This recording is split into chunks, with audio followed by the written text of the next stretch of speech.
Welcome. This is development milestone 11 for Ikigai. I think we are 16 weeks into the project now.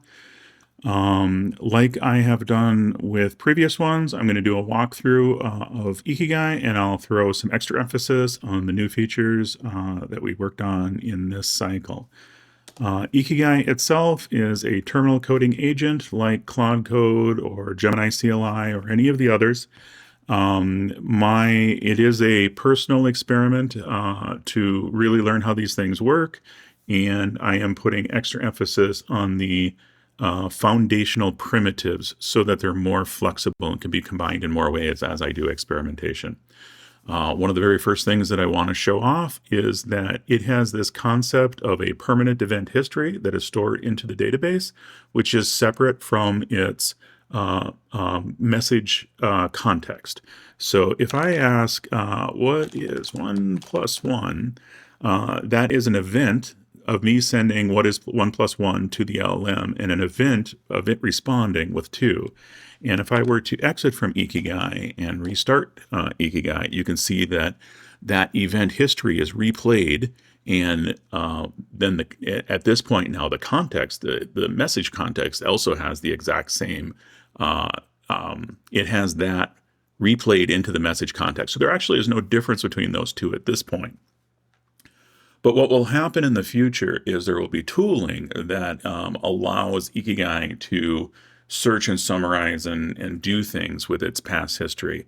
Currently, the way that it works is when you restart the agent, it goes back and finds the most previous clear and then plays all context forward back into the message history that you're using. Okay, so the next thing that I want to show off is it has this concept that I call pins. And what pins are effectively just markdown documents that you create a list of that make up the system prompt. So it allows you to define the system prompt. So what you can see here is that there's actually a file that I call system prompt, but then there is also some skills that I load here, and they are the ones that are currently pinned. And this is the foundation of the skill system in the future. What this allows us to do is that we build up this layered system prompt. We see it as the system prompt. It allows us to make better use of the API's caching abilities, and it gives the user extreme and infinite control, basically, over these what the content of the system prompts look like. I'd like to quickly, so that is in share Ikigai system prompt. So there are a couple of other little elements. This is something that was added in this round. You can see here that these system prompts are actually also they are templates, and you can play values into here. So like here I am providing in the system prompt, I am providing the entity or the identity of the root agent's UUID. So what is your... And you can see this in a couple of places. It's right here in the user interface, but it also knows this value because it's part of the system prompt.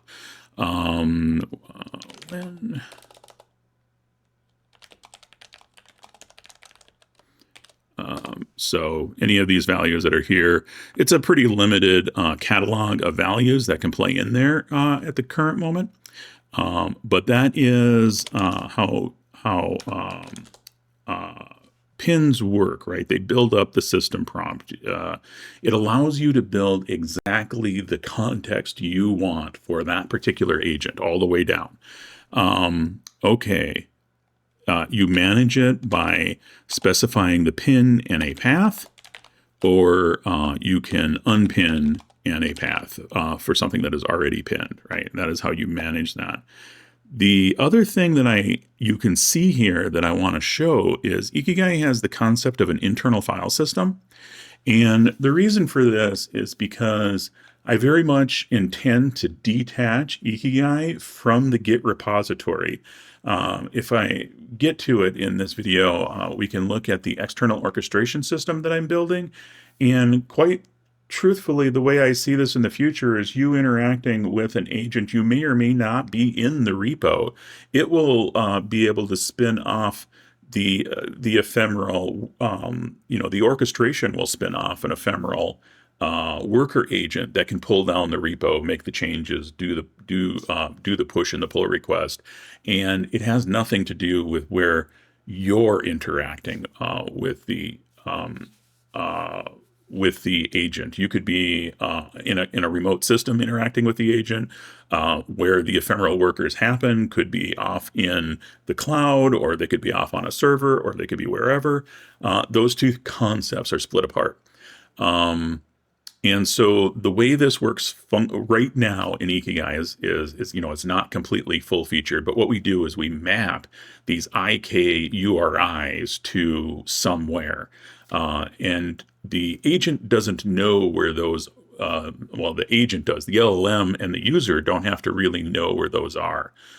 They could be on, network file systems. They could be on a local file system. They could be on a distributed file system. But what happens is when you install Ikigai, you're essentially specifying where the IK-URI resolves to. And then all of the agents, no matter where they're at, if you're on this machine or a different machine, if you're interacting with a particular install of Ikigai, an instance of Ikigai, it has the concept of where the internal file system is and uses that, and it's shared across all of those. And so that's the Ikigai internal file system. The way it works is really, really simple. The Ikigai itself, the agent, intercepts any input paths from the user or from the LLM and just translates them to the underlying thing when it gives it to the tools.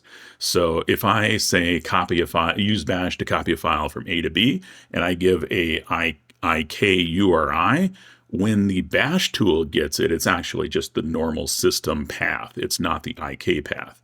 Ikigai does that translation. It happens to work out very well. It's very simple.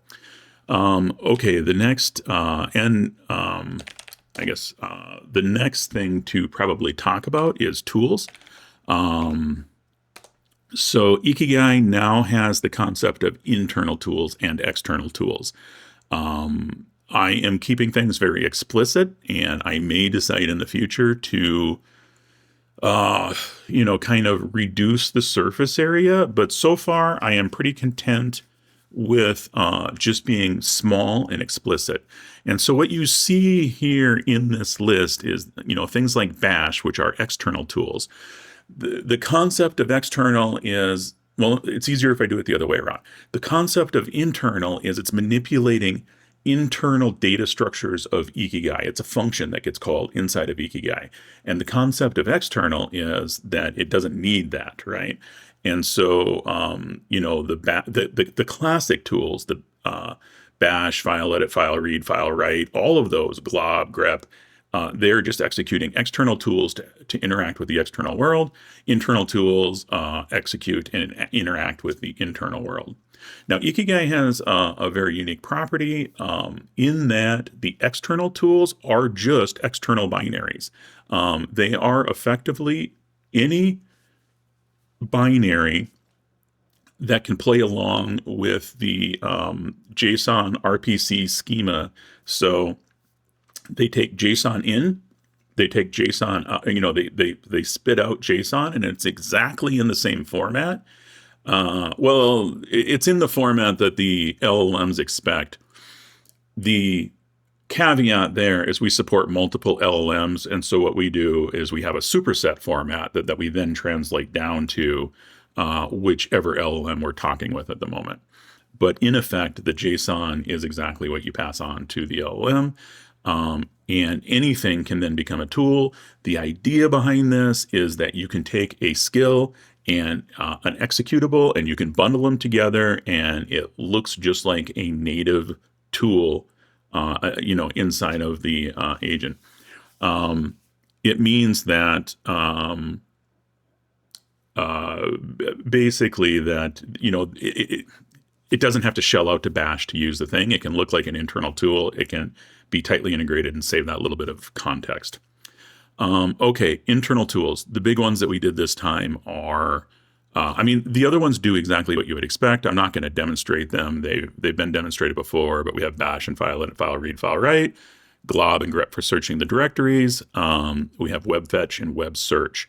Originally, I had built web search to support. I had built two web searches, one with the Brave API and one with Google, but Google has discontinued the JSON search API, so I just nixed it, and now I just have the Brave API as the path through for web search.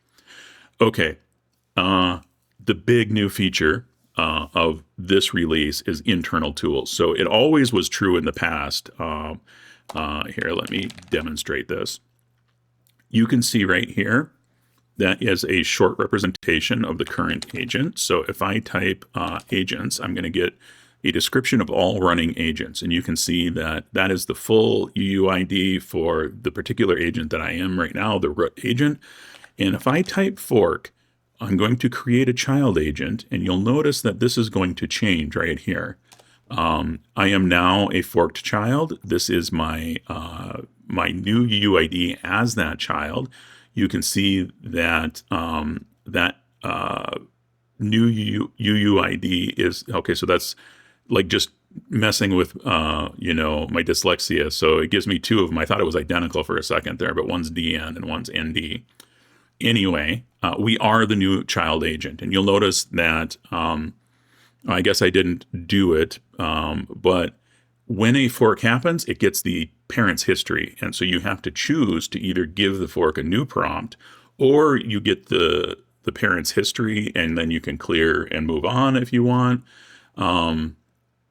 But you can navigate between agents too. So if I hit Control Up, I am back in the parent. So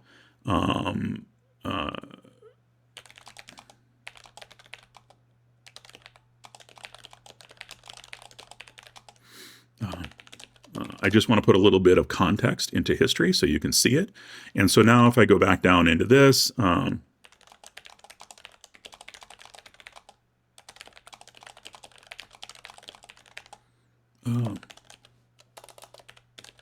so you can see that they have separate contexts. They are completely separate from one another. So if I control up, I am looking at the parent. If I control down, I am looking at the child. Okay, that has existed for quite a long time. That process tree, it is a unbounded process tree. It can grow out. You can have as many siblings or children and as much depth as you want, right up until the system crashes from an out of memory, which is going to be infinite. It's going to be very, very large. And that has existed for quite a long time. But what is new, and so I want to just get a clean structure again. So here's the first new thing. When agents die, so if I do agents again, you can see that there is a running root and a dead child. I just killed the child. I can still actually navigate down to the child. It tells me that it was killed. But this, you'll notice that I have no more input. I can't change anything here. But I can still navigate, and I can look at the history of this child. You can separately reap children. You can reap dead agents. So now if I look, there is no agent to navigate down to. It is gone. Okay, the big new addition with this particular release was the internal tools for fork, kill, wait, and send. I'm pretty sure that's more, and then reap. But that's not an internal tool, that's a user tool. So now what you can see is if I say use sub-agents to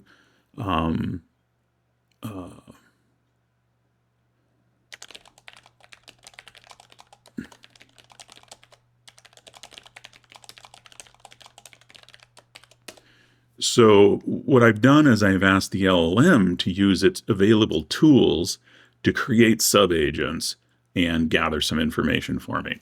Now, Ikigai is still fairly verbose. It is kind of in a debug state. I haven't really decided how I want to present all of these things to you, but this is how it works today. What you can see is, of course, you have my message making the request. Every response comes back with, some token information, but here's a tool call. So what this says right here is this is the agent making a tool request. What this says right here is this is the LLM making, up here, the LLM making a tool request, and here it's the agent doing the tool response. The tool request here is to use fork. It's saying, hey, I want to create a child named Paris Weather. Here is the particular prompt that it gave that child. And then what we did is we responded and we said, hey, here's the UUID of your child and the name of your child.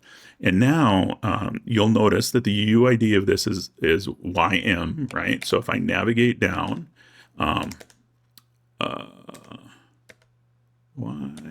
it's already killed him. I should have realized. I waited too long there. I was too slow. But it created the children, right? So it said, hey, fork it. And we respond, give it the information. It says, hey, fork the one for Berlin. We give it the information. What it says here is wait for both of these agents. So this is a fan-in wait. It can wait on N agents. And it's going to wait for 30 seconds. After that 30 seconds, it's either going to get a response or it's going to find out the state of the agent. The agent may still be thinking, in which case it gets that information back. The agent may have gone idle, in which case, and never responded, in which case it gets that information back. But what it does is it makes a tool request to wait on these two UUIDs. It does get both responses. And then what it does is it says, okay, I've gotten what I need from those because these are just ephemeral subagents to answer a question. It immediately terminates them. And so both get terminated.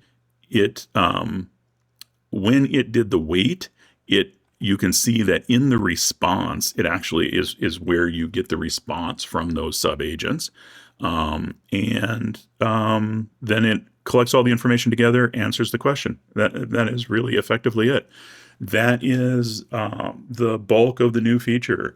As simple as it is to kind of show it, there's an awful lot going on under the hood because, again, we still have, we have the complex process tree for the agents, and we have to worry about how we play event histories into each of the different agents, and we have to worry about how that replays back out into the buffers, but it is all there, and it might get boiled down into a more refined thing in the future, but it certainly works pretty well.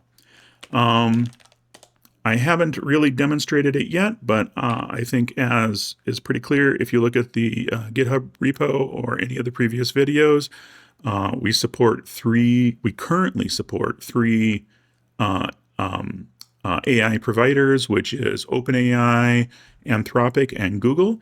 And so in this cycle, one of the things that also happened, of course, is you can see here that I added Opus 4.6, but I also, I can't remember if this was this cycle or the previous, but we also have now model Gemini 3 Flash preview low. Yep.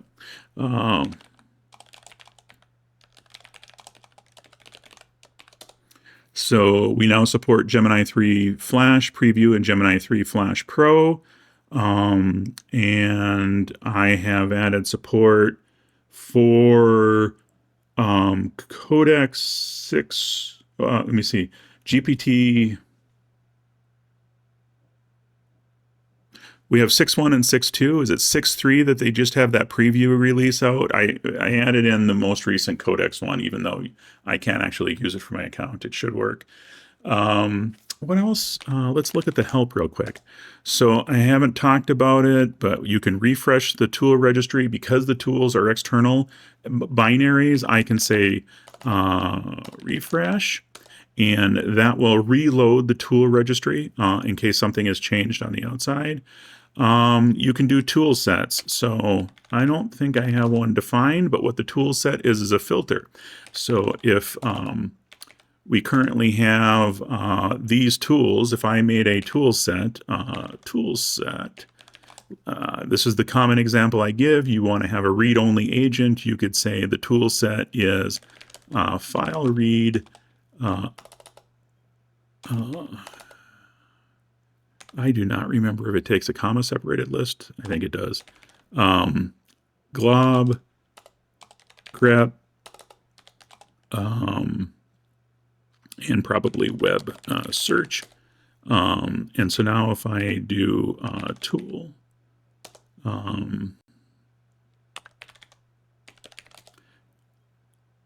if I look at the tool set, I can see, so tool shows me the full set. If I look at the tool set, this is the current filter list that, let me just demonstrate it the real way. What tool list? So the LLM is only going to get presented the filtered list that you see from the tool set. And so, this is a great way. You can use it both kind of in a security sense, but it also helps control if you want a planning only agent, you just give it read only tools. What else is in here? There is, I've talked about it many times in previous videos. You can clear, obviously, right? So if I clear, what is 1 plus 1? You can see that history exists up there. If I make a mark named foo, and then I say, what is 42 plus 3? What will happen if I'm trying to figure, if I rewind to foo, is that it's, it clears history back to this point, right? So the stuff that was before that gets preserved, whereas clear is going to go all the way back to the previous clear is what it does. I think that is pretty complete, and I'm probably getting a little long in this video. So let's take a quick look at the release notes. So a lot of work went into the orchestration stuff, which I will make another video for that, but it is what I was talking about, is it's me starting to detach, interacting, asking for changes from being in the repo. So you're still going to be working with an agent, which is really where my focus is shifting here with Ikigai. But behind the scenes, there's going to be an orchestration system that's going to pick up the task and do it. And that is going to be divorced from doing it right in the agent doesn't have to be in the repo, et cetera, et cetera. So I did some code reorganization because we're going to start making some new pieces. Added support for 4.6. The Rel pipeline is what I am referring to the orchestration as. You can see a little bit of it here. So like here, this is kind of primitive, but you can see old jobs. A lot of these some of them are real work. Some of them are tests of the system. But we also, I am collecting statistics, and I can watch the run logs of any piece of it, and they're all little nano services now, but they'll get glued together into one thing. It was just easier for experimenting. Added some more. Part of this divorcing, moving the actual work off into these ephemeral workers meant that, in theory, I want them to be able to pick up any repo, not just my repos. And so I've started moving even my own structure into a more generic structure of a repo. For the ephemeral agent to be effective, it has to be able to gather the information about the work real quick. Well, if you just kind of lean into what the Agents MD standard is designed for, that's exactly, it helps bootstrap the instance. And in fact, maybe we'll take a quick, so I've been tuning this for a while now, and it's really tuned towards these ephemeral agents picking it up. So there's a pretty healthy description of what the project is, some layout information. I still use my skill system, but I teach it the skill system in the Agents MD now. And that makes it easy for things to be loaded. Really good description of how I expect it to use the testing harness, because the agent will the ephemeral agent will guess if you don't give it instructions, right? And so all of this is kind of baked into a not too long Agents MD. It's a little on the healthy side, but that I've really put a lot of work into that because it helps frame everything for these ephemeral agents that spin up. Didn't really talk about it too much, but kind of yanked out the old internal mail system. At the moment, I may put something back in the future, but I think it might be more like topics subscriptions as opposed to individual mail. I think is how it may work. Not that it wouldn't prevent one agent from building a topic for itself, but I think I'm going to make it more generic. It's going to be topics, and it's going to be a pub subsystem, and agents will be able to create a topic and subscribe to it and those kinds of things. And then once I do that, maybe I'll go back and add the concept of a per agent private channel or something, but it'll be built on top of that more generic system. So the old mail system got yanked out, but it still does power the wait thing where the agent sends a response.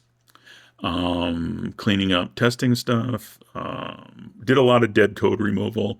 The vast majority of this was proving things that couldn't be statically verified were actually still used. So it says removal, but almost all of these just got added to a whitelist once they were proven to be used. So that happened, and these numbers are artificially inflated because I reorganized the source code. So that is Ikigai release 11. The next release is going to be focused on building I'm going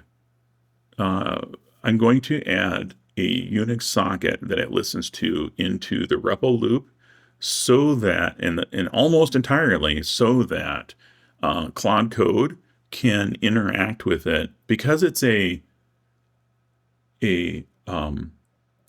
terminal app that's using the alternate buffer. Claude Code can't look at it. It won't run inside. It needs a TTY to run. It's a real problem for Claude Code to kind of inspect it. And so what I'm going to do is I am going to add a Unix socket that Claude Code, primarily Claude Code, can interact with it over to use it like a human uses it. So I should be able to, when I am done with this work, I should be able to open Ikigai on the left pane and Claude Code on the right, and give Claude Code instructions and then watch it execute on the other side. And so Claude Code then should have complete ability to interact and ability to see what's going on. And this is really, really important, I'm finding, for agentic development. If you give it that feedback loop, if the LLM has the feedback loop and it can do things and it can see how they affect it, it will work its way through problems. Right now, it runs kind of blind in this system, and it has to generally rely on looking at the logs, making guesses, making changes in the tests, watching the logs or the test outcome to see what happened, making changes. It's a much larger, slower iteration loop, and it turns out that the listening on the Unix socket and plugging it into the same select loop that the keyboard is providing input on is just not a particularly difficult thing. I guess I haven't done it yet, so we'll see what problems it gives us. The actual bigger piece of it is that Claude Code will be able to ask for the contents of buffers. That's kind of the unique part that I'm going to add in. So there is a buffer that represents what's getting rendered to the screen. One of the things that Claude will be able to do over that Unix socket is say, hey, what do you have currently on the screen, and it'll get back that dump of that buffer.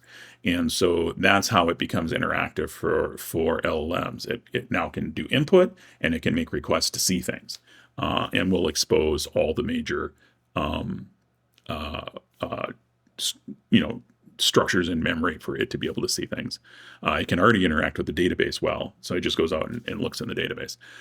Anyway, I have gotten way off course. I am rambling too much. That is Ikigai release, milestone release 11, and hopefully in a week or two, we'll have another one. I will see you then.